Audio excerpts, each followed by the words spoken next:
Hi, science fans! Did you know there's a mountain that can explode? It's true, it's called a volcano.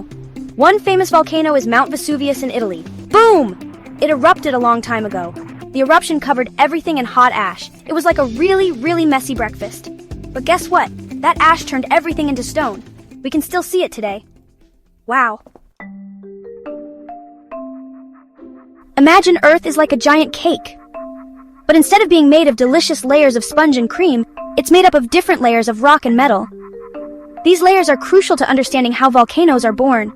It has layers inside, just like a cake. The outermost layer is the crust, which is where we live. Beneath the crust, there's the mantle, which is much thicker and made of semi-solid rock. Below the mantle, there's the outer core, which is liquid, and the inner core, which is solid and extremely hot. The top layer is called the Earth's crust. It's relatively thin compared to the other layers, but it's incredibly important. The crust is broken into large pieces called tectonic plates, which fit together like a jigsaw puzzle. It's broken into big pieces called tectonic plates. Sometimes, these plates move.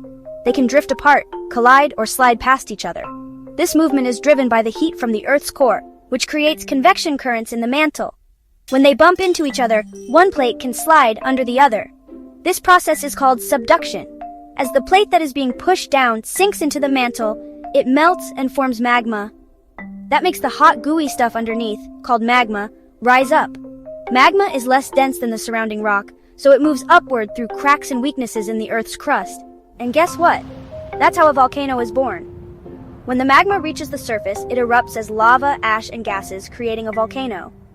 Over time, repeated eruptions can build up a mountain of volcanic material, forming the majestic and sometimes dangerous volcanoes we see around the world. Remember the magma under the Earth's crust? It's like fizzy soda. Magma is a mixture of molten rock, crystals, and dissolved gases. It forms deep within the Earth where temperatures are high enough to melt rock. This molten rock is less dense than the solid rock around it, so it rises towards the surface. When you shake a soda bottle, the pressure builds up, right?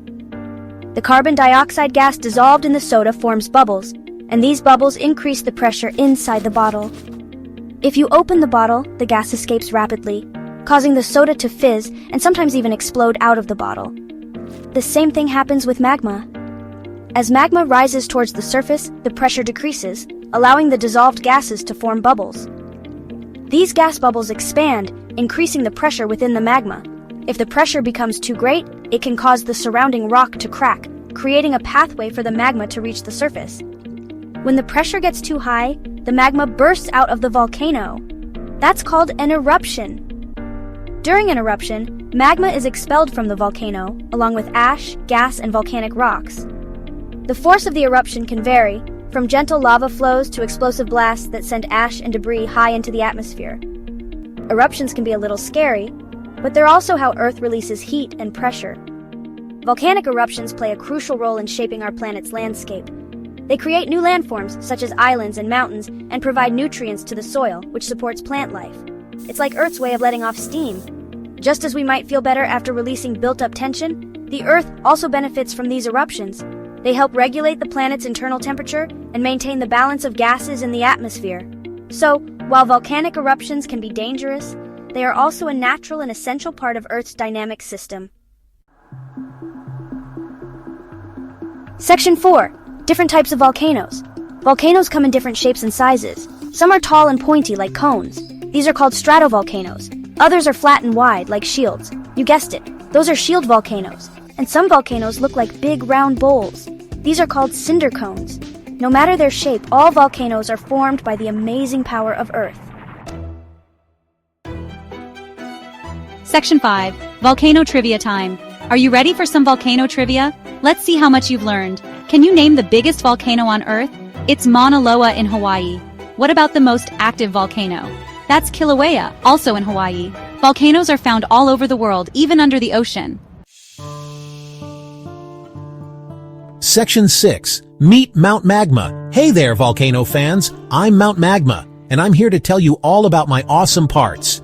You see, I'm not just any ordinary mountain. I'm a volcano, and I have some pretty cool features that make me unique and fascinating. So, let's dive in and explore what makes me, well, me. At the top of me is my crater. It's like a big bowl where lava comes out. Don't worry, I only erupt when I need to.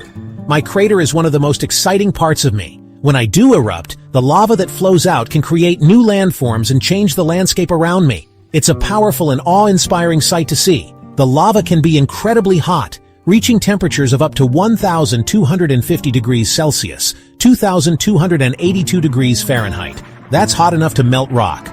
But don't worry, eruptions are a natural part of my life cycle, and they help shape the Earth in amazing ways. Deep inside me is my magma chamber. That's where all the hot, gooey magma hangs out until it's ready to erupt. The magma chamber is like my heart, pumping molten rock up to the surface when the pressure builds up. It's an underground reservoir filled with molten rock, and it's the source of all my volcanic activity. The magma in my chamber is a mixture of molten rock, crystals, and dissolved gases. When the pressure becomes too great, the magma forces its way up through cracks and vents, leading to an eruption. It's a complex and dynamic process that has been happening for millions of years. It's like my very own underground pool. And don't forget my vents. These vents are crucial for my eruptions. They act as pathways for the magma to travel from my chamber to the surface. Without these vents, the pressure would build up too much, and I wouldn't be able to release the magma. The vents can vary in size and shape, and they can change over time as new pathways are created and old ones are blocked. Some vents are small and narrow, while others are wide and expansive. They all play a vital role in my volcanic activity. These are like little tunnels that connect my magma chamber to my crater. They're how the magma travels up to the surface. The journey of the magma from the chamber to the crater is an incredible process. As the magma rises, it can cause earthquakes and create new landforms. When it finally reaches the surface, it can erupt explosively or flow out gently, depending on the composition of the magma and the pressure. Each eruption is unique and can have different effects on the surrounding environment. So next time you see a volcano, remember all the amazing parts that make it come to life.